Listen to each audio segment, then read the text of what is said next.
데살로니가전서 4장부터는 실천편으로 들어갑니다. 항상 사도 바울의 서신서는 앞부분은 교리와 권면을 하다가 뒷부분은 실질적으로 어떤 실천을 해야 하는가를 우리에게 보여줍니다. 오늘 본문의 첫 절인 데살로니가전서 4장 1절을 보겠습니다. 그러므로 형제들아, 우리가 끝으로 주 예수 안에서 너희에게 구하고 권면하노니 너희가 마땅히 어떻게 행하며 하나님을 기쁘시게 할 수 있는지를 우리에게 배웠으니 곧 너희가 행하는 바라 더욱 많이 힘쓰라 라고 했습니다. 사도 바울은 우리가 어떻게 살아가야 되는가에 대해서 배웠기 때문에 이제 더욱 그 말씀을 따라 살기를 힘쓰라 라고 한 것입니다. 바울은 자기의 이름으로 말한 것이 아니라 주 예수 안에서 너희를 권면하노니 사도의 권유로 말하고 있습니다. 2절입니다. 우리가 주 예수로 말미암아 너희에게 무슨 명령으로 준 것을 너희가 아느니라. 사도 바울이 권면한 내용은 3절부터 나와 있습니다. 하나님의 뜻은 이것이니 너희의 거룩함이라 곧 음란을 버리고. 하나님은 데살로니가 교회 성도들에게 거룩함을 가지라 라고 말하고 있습니다. 거룩함이란 실질적으로 음란을 버리는 것이다 라고 말을 합니다. 3장 13절 마지막 절에 바울은 데살로니가 교회 성도들에게 성도라고 부르고 있습니다. 그런데 이 성도, 하기오 시네라는 헬라어와 함께 거룩함, 하기야 스모스라는 단어는 같은 어원을 가지고 있습니다. 우리가 예수님의 십자가의 은혜로 구원을 받았습니다. 또 우리의 거룩함의 시작은 십자가로부터 시작이 됐습니다. 그때부터 우리는 성도라는 이름을 얻게 되었습니다. 그러나 그 이후에 이제 성도로서 우리의 삶의 거룩함, 하기와 스모스, 이 과정은 우리의 책임이다라는 것입니다. 우리가 주님의 은총으로 구원받은 다음에 거룩한 성도가 된 다음에 이제 거룩을 지켜나가는 것이 우리의 의무다라고 말하고 있는 것입니다. 음란에 대해서 특별히 사도 바울이 고린도 전서를 쓰기 전에 예루살렘 공회가 주 49년에 있었습니다. 그때 우리가 알고 있는 것처럼 이방인이 예수를 믿을 때 어떤 부분에 대해서 자유하고 어떤 부분은 지켜야 한다라고 말할 때 유대인과 같이 음식의 규례를 따라서 무엇을 먹고 무엇을 먹지 말아야 되는 것은 음식에 대한 규례일 뿐 구원과 관계 있는 것은 아니다 선포했습니다. 그러나 그럼에도 불구하고 모든 크리스찬들에게 분명히 말할 것은 성적인 순결을 지켜야 한다라는 것이었습니다. 모든 음란을 버리고, 여기서 나와 있는 음란을 버리고라는 단어 포르네이아에서 오늘날의 포르노라는 말이 유래가 되었습니다. 매춘부 포르나이에서 나온 단어입니다. 부정한 성관계에 대해서 성경은 일괄적으로 말씀하고 있습니다. 오늘날 성에 대한 자유를 강조하고 있는 새로운 시대를 맞이하고 있지만 하나님의 말씀이 무엇이라 말하는지에 대해서 인류는 귀를 기울여야 합니다. 기독교는 처음부터 지금까지, 아니 주님이 오실 때까지 남녀의 성관계는 결혼으로만 이루어짐을 우리에게 보여줍니다. 이것이 진리라는 것입니다.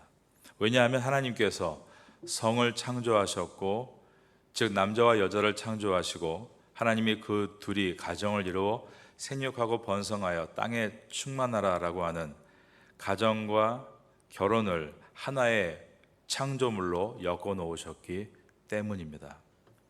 그러므로 이것에 대한 말씀은 예나 지금이나 선명한데, 지금 성적인 순결과 이성 간의 사랑과 가정을 이야기할 때 그것이 성에 대해서 왜 압박하느냐, 많은 자유주의자들은 반박하지만 사실 지금보다 진짜 몇천 배 심각했던 것이 바울 때 로마 시대였습니다.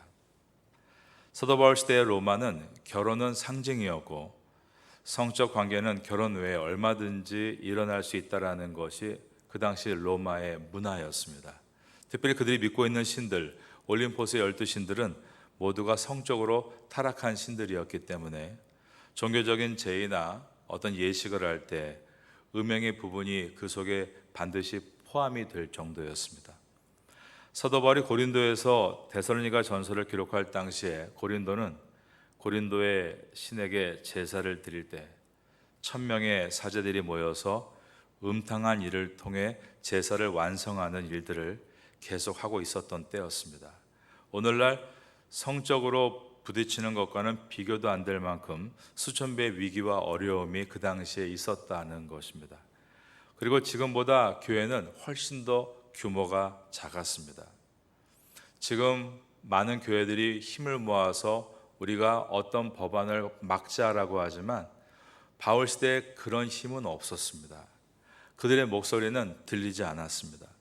그러나 규모가 작건 목소리가 들리지 않을 만큼 소수이건 크리스찬들은 어디에 살던 조용히 하나님 말씀을 따라 성을 지켜나가고 가정은 부부의 관계로만 시작이 돼야 되고 그 안에서 생육하고 번성함으로 하나님의 영광을 나타내야 한다. 이러한 정신을 가지고 살아갔던 것입니다. 4장 4절입니다. 각각 거룩함과 존귀함으로 자기의 아내에 대할 줄을 알고, 거룩함과 정교함이란 이 말 속에는 순결과 고귀함이란 뜻이 들어 있습니다. 그렇게 상대방을 고귀하게 대하는 것은 무엇보다 순결로부터 시작되는 것이다. 바로 이것이 각각 거룩함과 존귀함으로 자기 아내에 대할 줄을 알고라는 의미입니다. 5절입니다. 하나님을 모르는 이방인과 같이 세욕을 따르지 말고, 세욕, 헬라어로 파도스라는 단어는 격렬한 감정입니다. 이 성도 하나님이 주신 선물이죠. 그래서 에로스의 사랑이 결코 하나님의 사랑의 범주에서 떠나 있는 것은 아닙니다. 하지만 그것은 분명한 경계선과 방향이 있다는 것입니다. 경계선과 방향이 무너지지 말아야 한다는 말씀입니다. 6절이죠. 이 일에 분수를 넘는다. 죄라는 단어가 하마르티아인데 뜻이 경계선을 넘다입니다. 사랑의 분수를 넘으면 그것은 형제를 해하는 것이다 라고 말씀했습니다. 6절 말씀입니다. 이 일의 분수를 넘어서 형제를 해하지 말라. 이는 우리가 너희에게 미리 말하고 증언한 것과 같이 이 모든 일에 주께서 신원하여 주심이라. 하나님은 어떤 것에 대해서 신원하신다. 이 4장 6절의 마지막에 신원하다라는 단어는 영어로 avenger, 그러니까 하나님의 공의로 심판하신다라는 뜻입니다. 리벤지 하면 복수죠. 하나님은 그 정도의 차원이 아니라 하나님의 분명한 말씀의 잣대 위에서 어벤져, 심판하십니다. 그러므로 하나님을 두려워하고 성에 대해서 온전히 거룩을 세워나가야 한다. 7절을 보겠습니다. 하나님이 우리를 부르심은 부정하게 하심이 아니요 거룩하게 하심이니 그러므로 저버리는 자는 사람을 저버림이 아니요 너희에게 그의 성령을 주신 하나님을 저버림이라.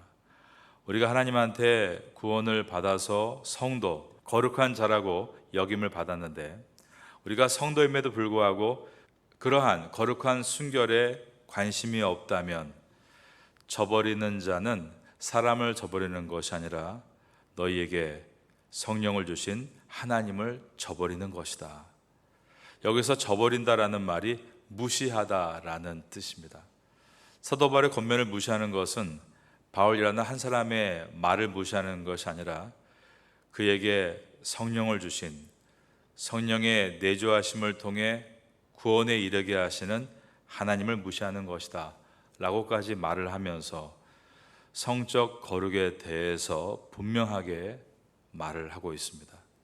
이제 이러한 이성 간의 사랑이 끝난 다음에 4장 9절부터는 형제 간의 사랑, 필라델포스란 단어가 나타납니다. 9절 말씀입니다. 형제 사랑에 관하여는 너희에게 쓸 것이 없음은 너희들 자신이 하나님의 가르치심을 받아 서로 사랑함이라. 필라델포스, 그래서 필라델피아라는 도시가 생겨났는데 그 필라델피아가 이 단어를 썼습니다. 그래서 형제간의 사랑이란 뜻입니다. 필라델포스 형제간의 사랑에 대해서는 이 데살로니가 교회가 참으로 잘하고 있었다라는 것입니다. 바울은 그 사랑에 대해서는 더 이상 뭐라 말할 것이 없다 할 정도로 그 교회가 잘하고 있었습니다. 신앙적으로 어린 형제들을 잘 도와주고 잘 감당하고 상담해주고 용기를 북돋아주는 그러한 일들을 했던 것입니다. 얼마나 잘했는지 마게도니아 여러 도시들 속에서도 데살로니가 교회가 잘한다는 소문이 났습니다. 10절입니다. 너희가 온 마게도니아 모든 형제에 대하여 과연 이것을 행하도다. 형제들아 권하노니 더욱 그렇게 행하고. 이렇게 바울은 잘한 것은 잘했다라고 칭찬합니다. 필라델포스 형제간의 사랑은 참 잘하고 있구나. 그러나 너희가 어릴 때부터 보고 자라왔던 잘못된 이성 간의 사랑은 반드시 바르게 돌이켜 놓아야 한다라고 말합니다. 그러면서 4장 11절과 12절 2절은 생활의 지침을 알려주는데, 자, 뭐라고 말하고 있는가 보겠습니다. 11절입니다. 저와 같이 읽어볼까요? 또 너희에게 명한 것 같이 조용히 자기 일을 하고 너희 손으로 일하기를 힘쓰라. 사도 바울은 생활에 있어서 어떤 일을 하고 있을 때, 직업이나 봉사를 하고 있을 때 11절에 보니까 조용히 일을 하라라고 했습니다. 조용히 일하다. 그런데 여기서 일이란 단어가 열망하다라는 뜻입니다. 그래서 이렇게 표현할 수 있죠. 조용히 열망해라. 어떻게 보면 영리한 바보와 같이 수학적인 모순 어법을 사용하고 있는 것처럼 보입니다. 그러나 이것이 참된 크리스찬의 모습입니다. 열정적으로 일하지만 조용히 일한다는 것입니다. 크리스찬들은 항상 열정적이면서도 조용해야 한다. 그리고 열정적인 모습을 너희 손으로 일하기를 힘쓰라라고 표현하므로 반드시 우리의 봉사는 입에서 나오지 않고 손에서 나와야 한다는 것을 보여주고 있습니다. 사도 바울이 데살로니가 교회에게 이 말을 하는 것은 데살로니가 교회 안에 일하고 있지 않는 사람들이 있었기 때문이었습니다. 재림에 대한 잘못된 오해를 가지고 주님이 오시면 아무 일도 하지 않아도 될 텐데 뭐하러 일을 하나, 직업을 버리고 배움을 포기하는 사람들이 있었습니다. 바울은 말합니다. 그것은 성도의 모습이 아니다. 성도는 당장 내일 주님께서 이 땅에 오신다 할지라도 오늘 자기의 자리에서 일하는 사람들이다. 그러므로 내일 당장 주님이 오신다고 하며 아무 일도 하지 않고 입으로 소란을 피우는 자들을 향해서 오늘 바울은 권면하기를 조용히 소란 피울 것 없이 너희 손으로 일하기를 힘쓰라. 우리 모두는 입으로 일하지 않고 손으로 일하는 성도가 되기를 바라겠습니다. 12절 말씀을 보겠습니다. 이는 외인에 대하여 단정히 행하고 또한 아무 궁핍함이 없게 하려 함이라. 여기서 외인이란 예수 믿지 않는 데살로니가의 시민들을 말합니다. 복음을 믿지 않는 사람들에게 가장 아름다운 복음은 무엇일까요? 성도들의 성실함이죠. 여러분, 교회 밖에 있는 사람들이 우리의 말로 전하는 복음에 처음부터 마음을 열지는 않습니다. 처음에 우리를 보면서 놀라워하는 것은 우리의 성실함인 것입니다. 복음을 믿지 않는 자에게 가장 걸림돌이 무엇일까요? 그것은 성도의 게으름입니다. 복음을 믿지 않는 외인들에게, 비그리스도인들에게 가장 복음스러운 것은 우리가 성도다우게 성실하게 살고 어려움을 이겨나가면서 뭔가 다르게 사는 것, 바로 그것 아닐까요? 오늘 이 말씀이 우리에게 도전이 됩니다. 여기에 보면 단정히 행하여, 이 단정이라는 것은 존경할 만한 이란 의미가 들어 있습니다. 세상과 똑같이 행동하면 세상은 우리를 많이 비난합니다. 그 이유는 세상은 교회에게 더 높은 기대를 갖고 있기 때문입니다. 세상과 다르기를 바라는 것입니다. 그래서 유스케 모노스, 이 단정이라는 단어는 우리가 항상 잊지 말아야 될 태도입니다. 여러분들은 집을 나설 때 단정하게 나서기를 바라겠습니다. 물론 사람에게 보이려고 하는 것이 아니라, 외식을 말하는 것이 아니라, 내가 빛의 자녀라는 것을 기억하고 집을 출발한다면 우리의 마음은 단정한 마음으로 출발하게 되는 것입니다. 왜냐하면 결국 믿지 않는 비그리스도인들은 복음을 받을 수 있는 통로가 우리밖에 없기 때문에, 우리는 빛과 소금으로 세상을 향해 출발하기 때문입니다. 이 태국 땅에 있는 교민사회에서 오늘 이 단어를 잘 붙들고 우리가 단정이라는 단어를 깊이 묵상할 수 있어야 됩니다. 왜냐하면 우리가 집을 나서는 그 순간부터 사람들은 우리를 볼 것이기 때문입니다. 우리는 오늘 어떤 삶을 살아야 될까? 삶의 어려움 가운데 어떻게 이겨나가야 될까? 그 모든 우리의 생각들이 삶에서 나타날 때 주변 사람들은 우리의 그 모습을 보며 복음을 받아들이게 되기 때문입니다. 바울은 그리스도인들이 비그리스도인들에게 데살로니가에서 존경을 받을 수 있는 사람이 되어야 한다는 취지로 게으름을 몰아내고 부지런하게 서며 단정히 살 것을 부탁했습니다. 그리고 어떤 일을 할 때 항상 궁핍함이 없어야 한다라고 했습니다. 12절을 다시 봅니다. 이는 외인에 대하여 단정히 행하고, 그 다음 보니까 또한 아무 궁핍함이 없게 하려 함이라. 아무, 그 다음에 궁핍함이 없게 하려 함이라. 궁핍함이라는 것은 늘 의존하는 것을 말합니다. 여러분들, 비록 어렵겠지만 성실하게 일하고 서서 구워줄지라도 구워 먹지 마시고요. 도움을 줘야지 도움을 받으려 하지 마시고요. 물론 그러한 연약한 사람도 있습니다. 그러나 우리 안에 누구를 의존하여 사는 마음을 내려놓고 하나님을 의지하며 담대함을 가지고 세상에서 남을 돕고 섬기는 것, 그것이 우리가 해야 될 일인 것입니다. 오늘부터 데살로니가 전서에서 실천을 우리가 보게 됩니다. 여러분의 삶 가운데 말씀을 받은 것으로 훈련이 끝난 것이 아니라 그 말씀대로 세상에서 사는 것이 진정한 훈련의 완성임을 기억하고 이 말씀을 마음에 받는 성도가 될 수 있기를 예수님의 이름으로 축원합니다. 지금은 함께 마음을 열고 기도하는 시간입니다. 6월에 우리가 함께 품고 기도할 제목을 나눕니다. 조국 교회가 사명을 잘 감당하도록 붙들어 주옵소서. 북한의 지하교회를 지켜 주옵소서. 태국 교회가 말씀 위에 굳게 서도록 역사하여 주옵소서. 6월 29일 제13차 발달장애인 가족 초청 행사를 잘 준비하게 하옵소서.